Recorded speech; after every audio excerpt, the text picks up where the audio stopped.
Welcome back to channel accounts वाला। और मैं हूं आप सभी का कॉमर्स गुरु डॉक्टर प्रदीप गुप्ता सर। बच्चों, आज का ये वीडियो जो है 11th स्टैंडर्ड स्टूडेंट के लिए है, जिसमें मैं एक नए चैप्टर पर डिस्कस करने जा रहा हूं, जिस चैप्टर का नाम है डेप्रिसिएशन। बहुत ही मजेदार टॉपिक है ये, बहुत ही इंपॉर्टेंट टॉपिक है ये depreciation.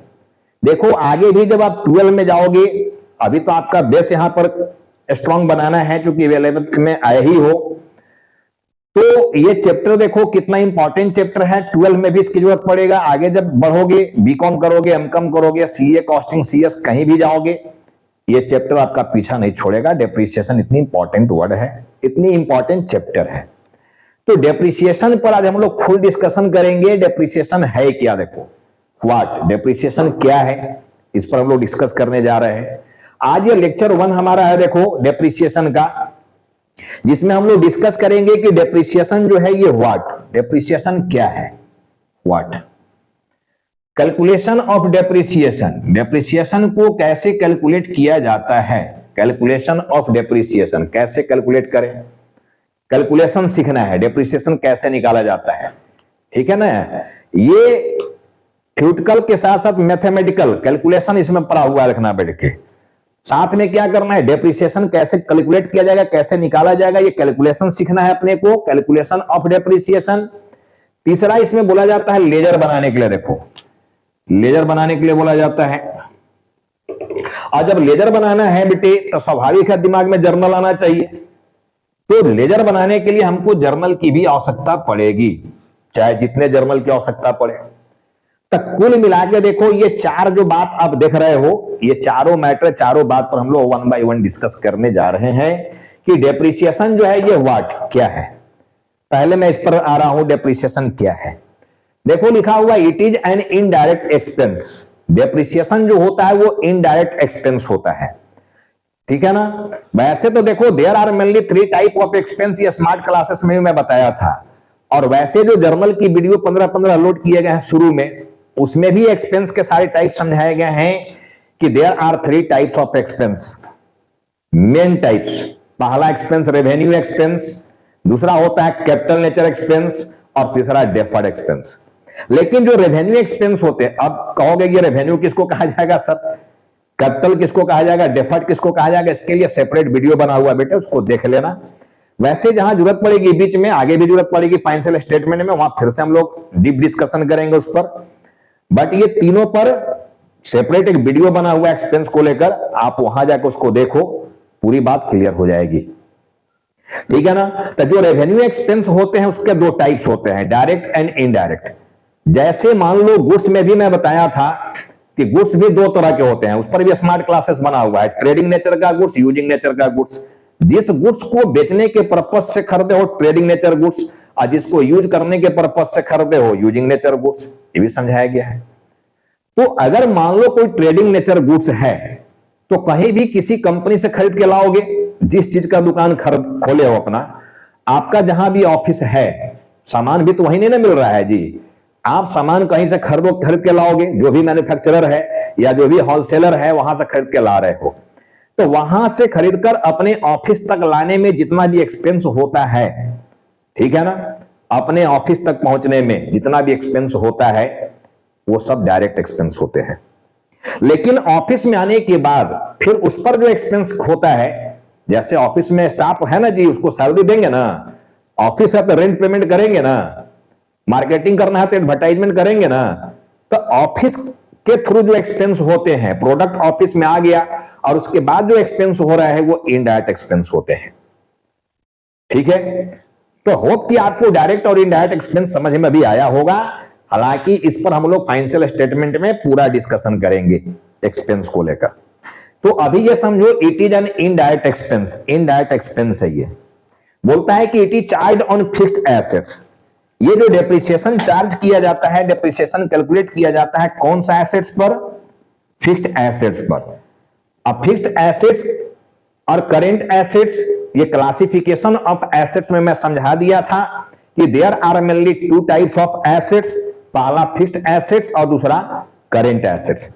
But there are 2 types of fixed assets. Fixed assets के भी 2 टाइप्स होते हैं, पहला टेंजेबल फिक्स्ड एसेट्स और दूसरा इनटेंजेबल फिक्स्ड एसेट्स। ठीक है, तो यहां पर बात कर रहा है कि it is charge on fixed assets. Depreciation जो निकाला जाता है किस पर निकाला जाता है? फिक्स्ड एसेट्स पर, करेंट एसेट्स पर नहीं। अब देखो, it becomes generally due to wear and tear. Depreciation जो होता है वो कैसे हो जाता है? देखो, अब ये बोर्ड हमारा फिक्स्ड एसेट्स है, लेकिन इसमें वियर एंड टियर जब हम लिख रहे हैं, इतना दिन से इस पर पढ़ा रहे हैं, तो बताइए मजबूत हो रहा है या ये कमजोर हो रहा है? तो सारे बच्चों को लोग सर कमजोर हो रहा है, मजबूत कैसे होगा? ठीक है, आप किसी घर में रहते हो, बिल्डिंग में आप 10 साल 20 साल 25 साल से रह रहे हो, तो बिल्डिंग मजबूत होता जा रहा है या कमजोर होता जा रहा है, ये समझ सकते हो। तो जब आप यूज करोगे किसी भी प्रॉपर्टी को, एसेट्स को, तब उसमें वियर एंड टियर होता है। वियर एंड टियर का मतलब होता है टूट फूट, टूट जाना, टूट फूट, ये हो जाना टूट फूट। ठीक है ना, टूट फूट हो जाता है। देखो, अब इसी टूट फूट के चलते, वियर एंड टियर के चलते इस एसेट्स की वैल्यू कम हो जाती है। मान लो इस बोर्ड को मैं 10,000 में लिया था, आज मैं इसको बेचूंगा तो 10,000 मिलेगा क्या? सारे बच्चे बोलोगे सर नहीं मिलेगा, अब तो पुरान दिखने लगा है, ओल्ड दिखने लगा। तो जो पैसा घट गया, मान लो आज के डेट में इसका पैसा हमको 8,000 मिलेगा, खरीदे थे 10,000 में, मिल रहा है 8,000, तो ये 2,000 रुपीज का जो हमारा नुकसान हो रहा है डेप्रिसिएशन है। इसको डेप्रिसिएशन कहा जा रहा है। डेप्रिसिएशन के चलते फिक्स्ड एसेट्स की वैल्यू क्या होता है? कम हो जाता है। तो जितने से फिक्स्ड एसेट्स की वैल्यू कम हो रहा है उसको डेप्रिसिएशन कहा जा रहा है। देखो, अब ये डेप्रिसिएशन हो ये क्यों रहा है? तो मैं अभी बात किया due to wear and tear. ठीक है, जनरली वियर एंड टियर, वैसे और भी रीजन होते हैं। देखो, और भी रीजन होंगे। अब आप मान लो मशीनरी लगा दिए हो, कोई प्लांट लगा हुआ है आपका, अब वो पुराने जमाने का लगा दिए हो, स्पीड कम चलता है, तब प्रोडक्शन कॉस्ट उसमें ज्यादा हो जाएगा क्योंकि स्लो प्रोडक्शन है उसमें। अब हाईटेक आ गया मशीनरी, ठीक है, हाईटेक मशीनरी है, जल्दी जल्दी प्रोडक्शन होगा, तो उसमें आपका प्रोडक्ट कॉस्ट कम हो जाएगा, तो उसके चलते भी डेप्रिसिएशन होता है। तो और भी रीजन बहुत सारे हैं डेप्रिसिएशन का, लेकिन इंपॉर्टेंट एक रीजन बोला जाता है वियर एंड टियर, उसके चलते डेप्रिसिएशन हो जाना। ठीक है, तो it becomes generally due to wear and tear. ये बोला जा रहा है कि वियर एंड टियर के चलते हमारा डेप्रिसिएशन हो जाता है एसेट्स में, एसेट्स की वैल्यू कम हो जाता है। ठीक है, नेक्स्ट क्या बोल रहा है? Due to this value of fixed assets will decrease. बोलता है इस डेप्रिसिएशन के चलते एसेट्स की वैल्यू क्या हो जाएगा? फिक्स्ड एसेट्स की वैल्यू क्या हो जाएगा? देखो, ये फिक्स्ड एसेट्स है, जब जब डेप्रिसिएशन होगा फिक्स्ड एसेट्स की वैल्यू कह रहा है डिक्रीज हो जाएगा, यानी घटेगा। एसेट्स की वैल्यू क्या हो जाएगा? घट जाएगा। जब जब डेप्रिसिएशन होगा फिक्स्ड एसेट्स की वैल्यू घट जाएगा। अब देखो, डेप्रिसिएशन वर्ड वास्तव में जो आया हुआ है वो for tangible fixed assets. Tangible, tangible का मतलब जिसको देख सकते हो, छू सकते हो। अब ये बोर्ड है, ये बिल्डिंग है, इसको देख रहे हैं, तो ये टेंजेबल फिक्स्ड एसेट्स है। तो डेप्रिसिएशन वर्ड जो आता है बेटे वो टेंजेबल फिक्स्ड एसेट्स के लिए। लेकिन अमोर्टाइजेशन, अमोर्टाइजेशन वर्ड यूज किया जाता है देखो फॉर इनटेंजेबल फिक्स्ड एसेट्स। जिस एसेट्स को आप नहीं देख सकते हो वो इनटेंजेबल होते हैं, जैसे गुडविल, जैसे ट्रेडमार्क, जैसे कॉपीराइट। ठीक है ना, कॉपीराइट हो गया, ट्रेडमार्क हो गया, गुडविल हो गया, पेटेंट राइट हो गया, ये सब इनटेंजेबल फिक्स्ड एसेट्स हैं। तो उसमें वास्तव में देखो डेप्रिसिएशन वर्ड नहीं यूज करना चाहिए, उसमें अमोर्टाइजेशन वर्ड लाना चाहिए। हालांकि दोनों का आंसर सेम ही होना है, दोनों का रिजल्ट सेम होना है, दोनों का पर्पस सेम है, वर्ड केवल अलग अलग यूज किया जा रहा है। टेंजेबल फिक्स्ड एसेट्स के लिए डेप्रिसिएशन और इनटेंजेबल के लिए अमोर्टाइजेशन। तो होप कि आपको ये व्हाट में समझ में आ गया होगा डेप्रिसिएशन क्या है। हम बोले इनडायरेक्ट एक्सपेंस है डेप्रिसिएशन। चार्ज किया जाता है कहां पर? फिक्स्ड एसेट्स पर, करेंट एसेट्स पर नहीं चार्ज किया जाएगा। क्यों डेप्रिसिएशन होता है? तो due to wear and tear, टूट फूट कमी हो जाता है एसेट्स में, जिसके चलते इसकी वैल्यू कम हो जाता है, और जितना से वैल्यू कम हो गया उसी को डेप्रिसिएशन कहा जा रहा है। Due to this value of fixed assets will decrease. अब कहता है इसके चलते एसेट्स की वैल्यू कम हो जाएगा, गिर जाएगा। ठीक है ना, डेप्रिसिएशन टेंजेबल फिक्स्ड एसेट्स के लिए और अमोर्टाइजेशन इनटेंजेबल फिक्स्ड एसेट्स के लिए। तो ये देखो कथा कहानी थी वाट का, ये वाट हो गया, डेप्रिसिएशन वाट। अब मैं आ रहा हूं देखो कैलकुलेशन ऑफ डेप्रिसिएशन। अब जब कैलकुलेशन करेंगे हम लोग डेप्रिसिएशन का, जो निकालेंगे हम लोग, समझो बेटा देखो, मैं हटा दिया इधर से इसको। थोड़ा साफ सुथरा दिखना चाहिए, मैं यहां से डिलीट किया था। अब यहां पर जो है ये कह रहा है कि मेथड्स कैलकुलेशन ऑफ डेप्रिसिएशन, देखो इसको दो साइड में हम बांटे हुए हैं, मेथड्स यहां पर कैलकुलेशन ऑफ डेप्रिसिएशन, जब कैलकुलेशन हम लोग करेंगे डेप्रिसिएशन का तो देखो दो साइड किया गया है, methods to calculate depreciation. Depreciation को कैलकुलेट करने के बहुत सारे मेथड होते हैं, देखो बहुत सारे मेथड हैं, जिसमें से केवल दो मेथड आपको पढ़ना है, देखना दो मेथड। एक आपको पढ़ना है SLM, ठीक है, स्ट्रेट लाइन मेथड, इसको हम लोग बोलते हैं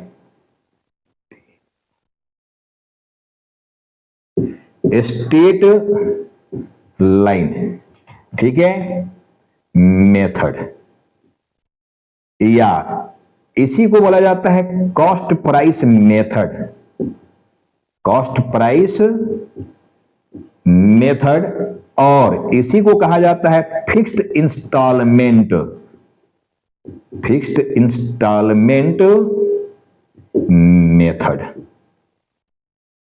फिक्स्ड इंस्टॉलमेंट मेथड, ठीक है ना। तो ये देखो पहला मेथड यहां पर आ गया स्ट्रेट लाइन मेथड। बहुत सारे मेथड है, देखो जो बच्चे, आपको पढ़ना केवल दो है जो मैं लिख रहा हूं यहां, जो बच्चे chartered accountancy, cost accountancy, company secretaryship का कोर्स करने जाओगे वहां मेथड्स आपको ज्यादा पढ़ना है। देखो मैं अभी समझा रहा हूं, देखो पहला मेथड हो गया स्ट्रेट लाइन, दूसरा मेथड आपका होता है WDV मेथड। WDV, ये WDV का मतलब देखो है written down, written down value method, या और इसी को कहा जाता है diminishing, diminishing value balance method, balance method ये कहा जाता है। देखो रिटेन डाउन वैल्यू मेथड, यही दो मेथड आप लोगों को पढ़ना है, देख लेना, एक स्ट्रेट लाइन मेथड और दूसरा WDV मेथड। ये दोनों मेथड से डेप्रिसिएशन का कैलकुलेशन कैसे किया जाएगा ये हम लोग सीखेंगे इस चैप्टर में। डेप्रिसिएशन कैसे निकाले, स्ट्रेट लाइन मेथड से कैसे निकाला जाएगा और WDV मेथड से कैसे निकाला जाएगा डेप्रिसिएशन, जब इसको हम बनाएंगे तो बताएंगे कैसे निकाला जाएगा। देखो तो एक तो आपका कैलकुलेशन ऑफ डेप्रिसिएशन में जो मेथड्स की बात हो गया, देखो उस मेथड्स में हम बोले बहुत सारे मेथड्स हैं, 10-12 मेथड हैं, उसमें से दो मेथड आपको पढ़ना है, जैसे annuity method, sinking fund method, depletion method, ऐसे बहुत सारे मेथड हैं, ठीक है ना। लेकिन उतना मेथड आपको नहीं पढ़ना है 11th के बच्चों को, केवल दो मेथड पढ़ना है, straight line and WDV method. बाकी आप आगे बढ़िएगा, कुछ बीकॉम में जाइएगा उधर मिल जाएगा चैप्टर, तो कुछ ज्यादा मेथड पढ़ना पड़ जाएगा। और बाकी आप CA costing, CS chartered accountancy, CMA cost and management accountancy और कंपनी सेक्रेटरीशिप CS करने जाइएगा, तब मेथड वहां ज्यादा पढ़ने के लिए मिलेगा आप लोगों को, देख लेना, ठीक है ना। चलो इसके बाद हो गया देखो सेकेंड में हाउ टू कैलकुलेट डेप्रिसिएशन। एक तो मेथड्स की बात हो गया कि दो मेथड है, अब मान लो स्ट्रेट लाइन मेथड से प्रॉब्लम बनाना है तो हो गया ना जी कि how to calculate depreciation, depreciation कैसे निकालोगे, ठीक है स्ट्रेट लाइन से ही निकालना है तो कैसे निकाले ये तो सीखेंगे ना हम लोग। WDV से निकालना है तो हाउ, कैसे निकाले, कैसे कैलकुलेट करें, वही तो इंपॉर्टेंट चीज है ना, ये कैसे कैलकुलेट किया जाएगा, तो कैलकुलेशन सीखेंगे हम लोग, ठीक है। अब देखो कैलकुलेशन में क्या है मामला समझो, कौन कौन सी बात पर ध्यान दोगे जब कैलकुलेशन की बात आएगी। देखो ये दो मेथड की बात मैं किया, ठीक से आप चाहो तो इसको नोट्स कर लेना। अब हाउ टू कैलकुलेट में सबसे पहला बात बोला जा रहा है, सबसे पहला बात कि देखो रेट ऑफ डेप्रिसिएशन पर ध्यान देना, रेट ऑफ डेप्रिसिएशन, ठीक है। 10%, 20%, 5%, 30% क्या रेट है, कोई तो रेट होना चाहिए डेप्रिसिएशन कैलकुलेट करने का, तो प्रॉब्लम में क्या रेट दिया गया है पहले उसको फोकस करना। सेकेंड कहता है रेट के बाद, ठीक है, कि date of asset purchase oblique sales, जो एसेट्स खरीदे हो फिक्स्ड एसेट्स, ठीक है, उसका डेट ऑफ परचेज क्या है, बोलता है ये इंपॉर्टेंट चीज है। कौन कौन सी बात को नोट किया जाएगा, कौन कौन सा बात को ध्यान में रखा जाएगा कैलकुलेशन करते समय, ये ध्यान रखना है। देखो रेट ऑफ डेप्रिसिएशन, किस रेट से डेप्रिसिएशन निकाला जाएगा? डेट ऑफ एसेट्स परचेज और सेल। अगर एसेट्स परचेज और सेल किया गया है तो उसका डेट क्या है, कब परचेज किया गया या कब सेल किया गया। वैसे तो फिक्स्ड एसेट देखो सेलिंग पर्पस से नहीं लिया जाता है, फिक्स्ड एसेट्स का मतलब होता है यूजिंग गुड्स, यूज करने के लिए। अब ये बोर्ड हमारा यूजिंग गुड्स है कि नहीं है जी? यूज कर रहे हैं ना, मकसद मेरा इसका सेल करना थोड़ी है, लेकिन एक न एक दिन ये भी सेल होगा, ठीक है। अब सब दिन ऐसा ही ना पढ़ाते रहेंगे, आप लोग चाहोगे तो स्मार्ट बोर्ड भी आएगा। तो जब स्मार्ट बोर्ड आएगा तो ई बोर्डवा क्या करेंगे, हम इसको हटा देंगे ना, तो बेच देंगे इसको। अब हमारे यूज में नहीं है ये, जब तक था तब तक था यूज में, ठीक है। या फैशन से बाहर हो जा रहा है, स्मार्ट का जमाना आ गया। ऐसे भी बच्चे आजकल कम देखते हैं इस बोर्ड वाले को, स्मार्ट वाले को ज्यादा देख रहे हैं, लग रहा है वही स्मार्ट बना देंगे ज्यादा, बट ऐसा नहीं है। बोर्ड ही स्मार्ट है, पढ़ाने वाला भी स्मार्ट होना चाहिए।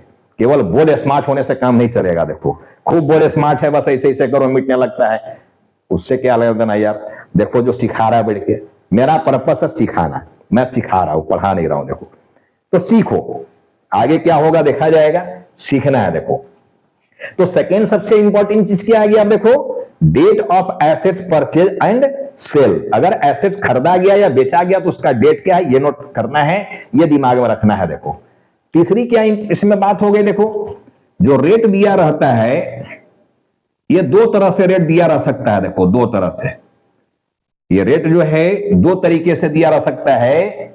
ओनली परसेंटेज इज गिवन, केवल परसेंटेज दे दिया, जैसे लिख दिया कि आप कैलकुलेट करो डेप्रिसिएशन, ऐसे लिख देगा। देखो कैलकुलेट करो, calculate depreciation at the rate of 10% लिख दिया, केवल परसेंट लिखा है 10%, अब कुछ नहीं लिखा।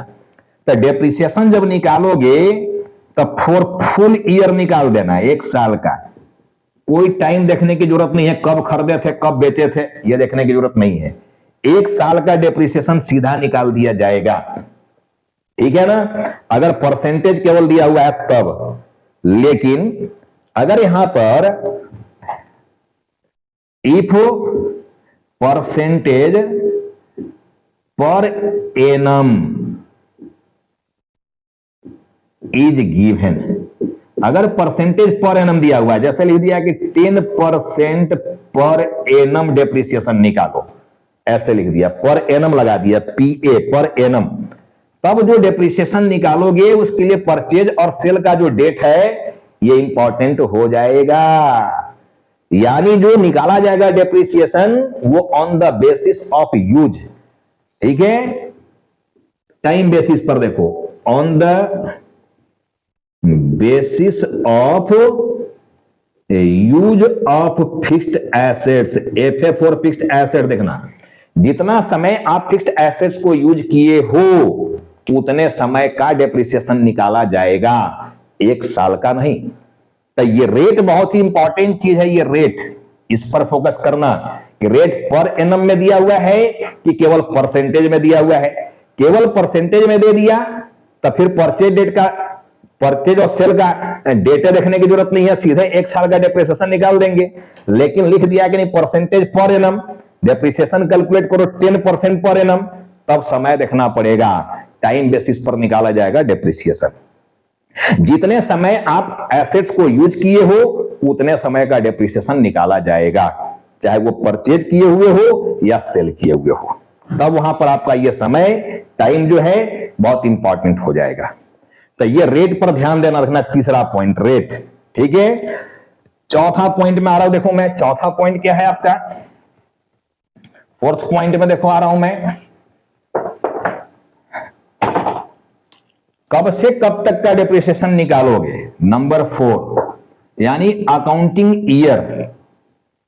अब अकाउंटिंग ईयर देखो बेटे, मैं पढ़ा दिया हूं बेसिक वाले टॉपिक में अकाउंटिंग ईयर कि एक अकाउंटिंग ईयर होता है कैलेंडर ईयर, जनवरी टू दिसंबर, और एक अकाउंटिंग ईयर होता है फाइनेंशियल ईयर, अप्रैल टू मार्च, ठीक है। तो फिर अकाउंटिंग ईयर प्रॉब्लम में दिया हुआ है कि नहीं दिया हुआ है ये आपको देखना होगा। ठीक है। अगर अकाउंटिंग ईयर नहीं दिया हुआ है, अकाउंटिंग ईयर मान लो नॉट गिवन, नहीं दिया हुआ है, दिया हुआ है तब तो कोई समस्या ही नहीं है जी, लेकिन नहीं दिया हुआ है, नॉट गिवन, तो एज्यूम्ड कर लेना, मान लेना, एज्यूम्ड क्या मान लोगे, कैलेंडर ईयर, क्या मान लेंगे हम लोग, कैलेंडर ईयर, यानी 1 से लेकर 31/12 जनवरी टू दिसंबर, ये मान लेना है, देखना कैलेंडर ईयर, उसके हिसाब से समय को कैलकुलेट किया जाएगा।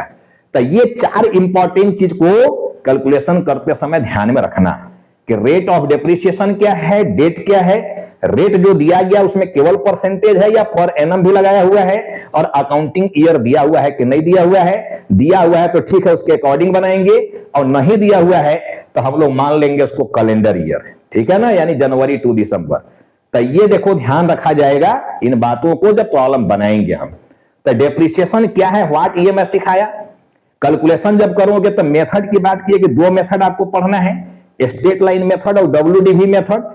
अब जिस मेथड से भी डेप्रिसिएशन निकालेंगे, कैसे निकालेंगे, हाउ, तो कैसे निकालेंगे मैं 4 बात समझाया मैं, कि जब निकालोगे तो कौन कौन सा बात का ध्यान रखोगे, तो उस बात का ध्यान रखना होगा, ठीक है, हम लोग भी रखेंगे जब बनाएंगे यहां।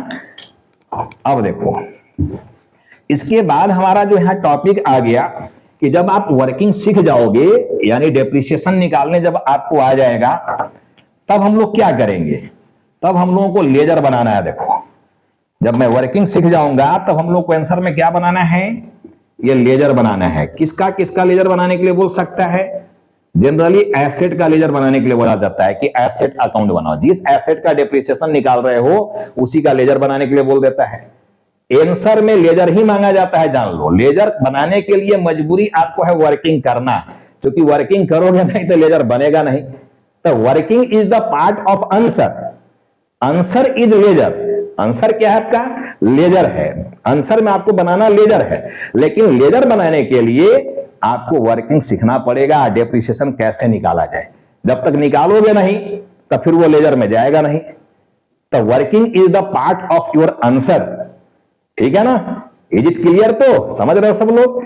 हाँ, तो वर्किंग आपका आंसर का पार्ट होगा। आंसर आपका देखो लेजर है, लेजर बनाने के लिए बोलेगा। तो सबसे इंपॉर्टेंट लेजर, जिस एसेट पर डेप्रिसिएशन निकाल रहे हो उस एसेट का बोल देगा लेजर बनाओ।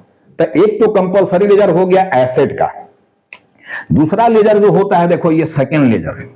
सेकंड लेजर बोल देगा डेप्रिसिएशन अकाउंट बनाओ, डेप्रिसिएशन का बोल देगा लेजर बनाओ, ठीक है।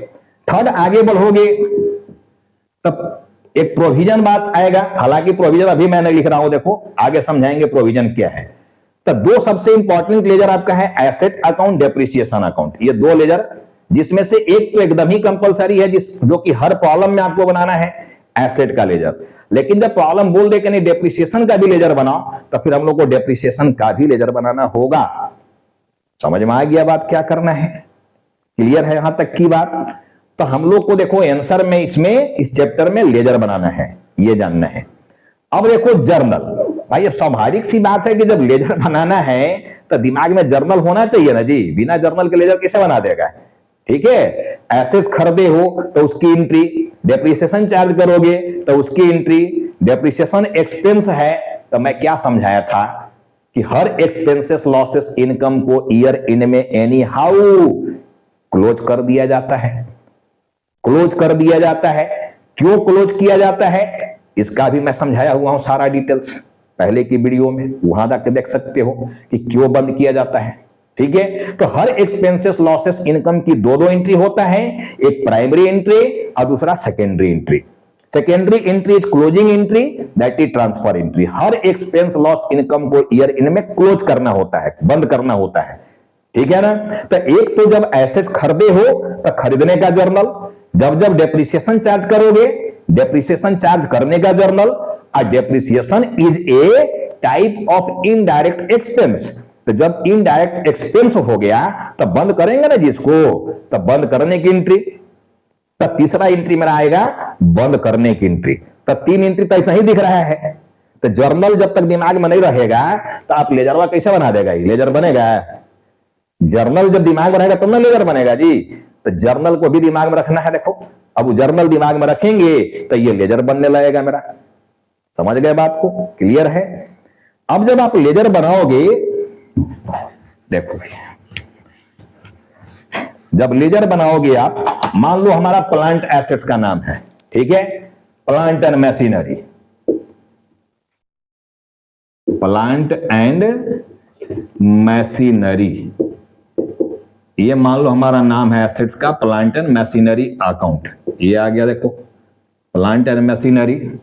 अब जब लेजर हम लोग बनाएंगे, देखो बेटे, जब लेजर बनाएंगे हम लोग तो date, particulars,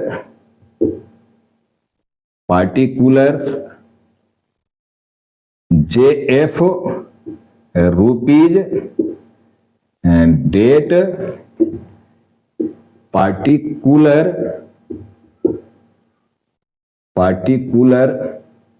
JF and rupees, credit and debit. जो लेजर का फॉर्मेट पहले से आप सीखे हो, देखो वही फॉर्मेट हो गया, देखो लेजर का। तो ये आपका देखो लेजर का फॉर्मेट होगा। रियल देखो इस चैप्टर में जो आंसर आपका है यही है, देखो यही लेजर बनाना है। लेकिन इस लेजर को बनाने के लिए आपको वर्किंग सीखना पड़ेगा, कैसे डेप्रिसिएशन को निकाला जाए और डेप्रिसिएशन को निकालने का कौन सा मेथड है, ठीक है, स्ट्रेट लाइन मेथड है या WDV मेथड है, स्ट्रेट लाइन मेथड से निकालें या रिटेन डाउन वैल्यू मेथड से निकालें। प्रॉब्लम में लिखा रहेगा किससे निकालना है डेप्रिसिएशन, तो आपको पहले डेप्रिसिएशन निकालने सीखना है, ठीक है ना। और जब डेप्रिसिएशन निकाल लोगे तो फिर उसका जर्नल सीखना है कि जर्नल क्या होगा जी, जर्नल दिमाग में रहेगा तो फिर लेजर बनेगा। तो लेजर इज योर आंसर। आपका वास्तव में आंसर जो है इस चैप्टर में वो लेजर है, लेजर बनाना है। लेकिन लेजर बनाने के लिए आपको डेप्रिसिएशन का कैलकुलेशन सीखना है और कुछ जर्नल सीखना है, तब आपका ये चैप्टर कंप्लीट बनने लगेगा। तो इस चैप्टर में क्या करना है, कैसे ये चैप्टर बनेगा, ये बात आप सभी समझ गए हो कि डेप्रिसिएशन चैप्टर में क्या करने वाले हैं हम लोग। कंप्लीट बात मैं समझा दिया कि डेप्रिसिएशन क्या है, कैलकुलेशन ऑफ डेप्रिसिएशन में मेथड्स कौन कौन से होंगे और हाउ कैलकुलेट डेप्रिसिएशन, कैसे कैलकुलेट किया जाएगा, कौन कौन सी बात को ध्यान में रखा जाएगा, और आंसर में हम लोगों को क्या देना है। तो आंसर में हम लोगों को लेजर देना है, और जब लेजर देना है तो दो सबसे इंपॉर्टेंट चीज, वर्किंग सीखना है डेप्रिसिएशन निकालने का मेथड वाइज वर्किंग सीखना है, और कुछ जर्नल देखना है जिससे हमारा लेजर बन जाए। तो आज की क्लास में, आज की वीडियो में एक कंप्लीट ओवरव्यू जो होता है चैप्टर का, डेप्रिसिएशन चैप्टर का, वो मैं दे दिया हूं, ठीक है। होप कि आप सभी बच्चों को ये वीडियो काफी अच्छा लगा होगा, इससे बहुत कुछ जानकारी आपको मिली होगी। हम लोग फिर से मिलेंगे, देखो लेक्चर नंबर 2 में प्रैक्टिकल प्रॉब्लम के साथ। प्रॉब्लम कैसे बनेगा, प्रॉब्लम हम लोग सेट करेंगे और कैलकुलेशन सीखेंगे कि कैसे डेप्रिसिएशन मेथड वाइज निकाला जाता है और लेजर कैसे बनाया जाता है। यानी अब हम बनाने की ओर बढ़ेंगे अगले लेक्चर में, लेक्चर नंबर 2 में। तो हम लोग बहुत जल्द मिलते हैं लेक्चर नंबर 2 में, कुछ एग्जांपल्स के साथ, ठीक है, कुछ मटेरियल्स के साथ वहां मिलेंगे फिर से। इस वीडियो को मैं यहीं पर स्टॉप करता हूं, एंड करता हूं, ठीक है। आप सभी को thanks for watching this video.